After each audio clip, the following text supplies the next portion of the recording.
Kyung-suk worked with women in the Korean community, and the typical subject had 5-6 years of ESL in Korea and didn't use English fluently, was extremely hesitant, and had never really read anything in English. So we wanted to get them into pleasure reading. We started out with one of my favorite series, Sweet Valley High, which is written at about the 5th and 6th grade level. Our subjects found it much too difficult. In fact, one of them would come back with the book all marked up, having looked up every word on the page, etc. Kyung-suk then noticed that there were easier versions. There's Sweet Valley Twins, written at the 4th grade level. This was also too hard. We then Kyung-suk discovered Sweet Valley Kids at the 2nd grade level. Our subjects went crazy over these books. They became fanatic Sweet Valley Kids readers. They said they couldn't put them down. They took the books everywhere with them. Some of them, in fact, read the entire 33-volume set, have gone on to Sweet Valley Twins and on to Sweet Valley High. It's very exciting. It's about these twins, Elizabeth, Jessica, one's yin, one's yang. It's really good. Anyway, we charted their vocabulary growth, remarkable gains in vocabulary, and their self-report of how their English has improved is really, really remarkable. I'm happy to say Kyung-suk finished her dissertation. It was on the impact of the Sweet Valley series. This is the cutting edge in applied linguistics and second language research. Sweet Valley High, let me tell you.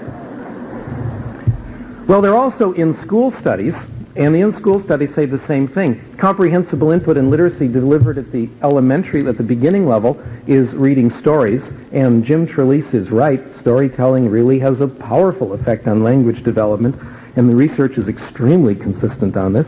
At the intermediate level, delivering this kind of comprehensible input is in programs called sustained silent reading. Now, you know about sustained silent reading, SSR. Used to be called USSR, remember that? Uninterrupted Sustained Silent Reading. In Sustained Silent Reading, you take a few minutes out of the school day and the children read. The children read whatever they want to read. So they can read Choose Your Own Adventure. They can read Archie. And the teacher gets to read whatever the teacher wants to read. So the teacher gets to read my favorite authors, Danielle Steele and Barbara Cartland. You know who these people are? The women all know. The men have no idea. This is so interesting. You should really know who Barbara Cartland is. Barbara Cartland is a unique figure in English literature. I'm told she's the only person alive who's actually written more books than she's read. I don't know if that's true. She's up to 500 books. Isn't that something? That's my goal. Only 490, I don't know to go. Anyway, boy. Anyway, I've reviewed, let me get my water. I've reviewed the research. I'm only talking to you now. I've reviewed the research on this in many of my books and papers.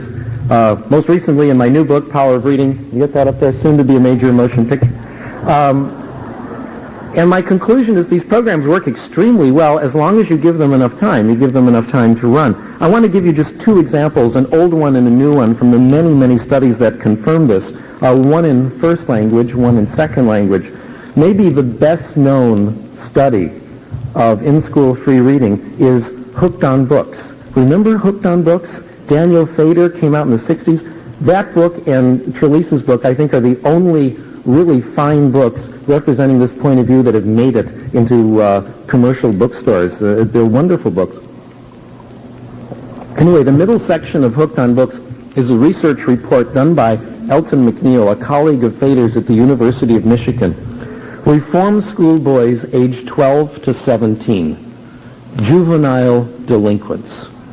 One group got the Hooked on Books program. They were each given a book. This is your book. You finish it. You want another one handed in. You get another one. No library cards, no overdue fines. The procedure was made as easy as possible. The boys read anything and everything. James Bond, it didn't matter. They averaged a book every other day for 2 years. At the end of 2 years, they were tested and compared to students who didn't do them. The readers improved in everything tested.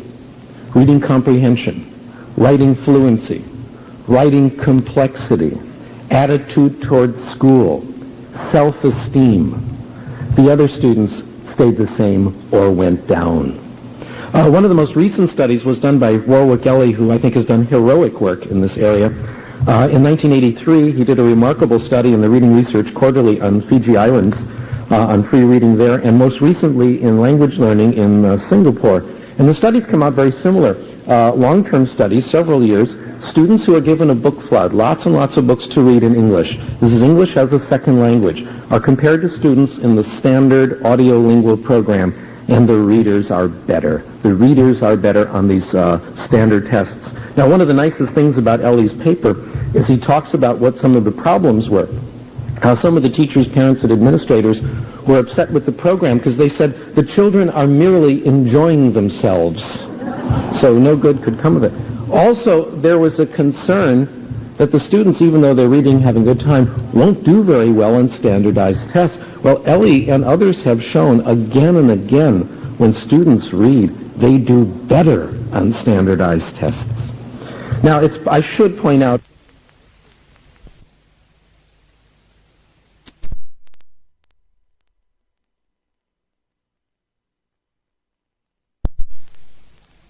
today, which is just made for our students, to the Christian Science Monitor, to the Wall Street Journal, and of course the newspaper that is the single best ESL text ever written for the adult, the National Enquirer.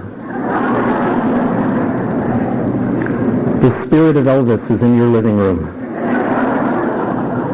Your cat could be an extraterrestrial.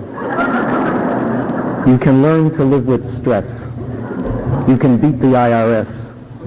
The Incredible Frog Boy is on the loose again. This is great stuff. I think the Inquirer understands what these other papers don't. Most people don't care about politics very much. Most people care about their own lives, okay, and gossip, all right? It's absolutely fantastic. I think naturally it has to be taught very, very critically, because it is a pack of lies, all right? But it is interesting to discuss why people read this and what it reflects of our culture. Novels.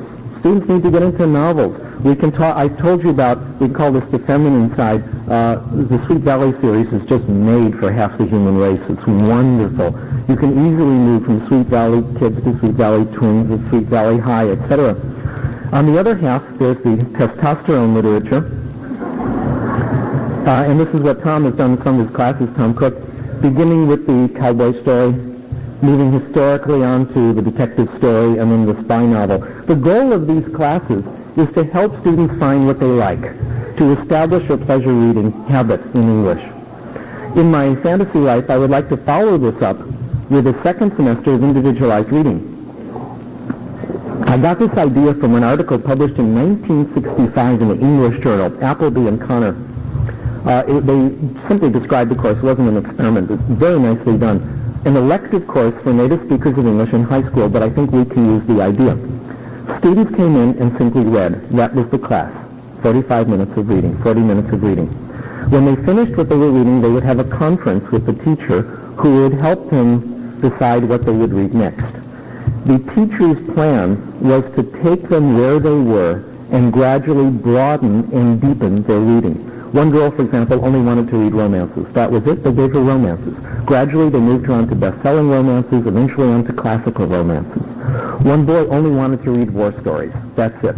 They gave him war stories, beginning the semester with basically trash. By the middle of the semester, he was reading The Young Lions. By the end of the semester, All Quiet on the Western Front. Beautiful methodology, I think. The students in this class determined how the class would be rated and graded. They invented a weighted system which took into account how much you read, the quality of your report, and the difficulty level of the book. So I think this is a very exciting thing, I think, to try out. I'd like also to briefly discuss the implications of these ideas for bilingual education. In my view, as I understand bilingual education, successful programs are based on two pillars. One is the concept of background knowledge. The background knowledge that you get in your first language makes the English you hear more comprehensible. Second, when you develop literacy in the primary language, it transfers to the second language. Based on this, I have hypothesized that successful programs have four characteristics. One, comprehensible input in English. of course, through good ESL, sheltered subject matter teaching, lots of good books. Second, subject matter teaching in the first language without translation. This gives students background knowledge. Third, literacy in the first language, which transfers to the second language. And fourth, there are very good reasons for continuing first language development, cognitive advantages, practical job-related advantages, and developing a healthy sense of biculturalism. In my opinion, my looking at the research shows that studies that meet the first three of these characteristics teach English very well. In fact, they teach English at least as well, and usually better than all-day English program. Now, the research is so impressive on bilingual education, so consistent. Jim Cummins has said it's one of the most consistent things we have in education. I think that's true. In fact, I think bilingual education must be better than we even thought. In these programs, we are getting children to, say, the 50th percentile in some cases in 5 or 6 years. They're outperforming, in a couple of studies, native speakers in their own district, and they're doing it without books. It's amazing.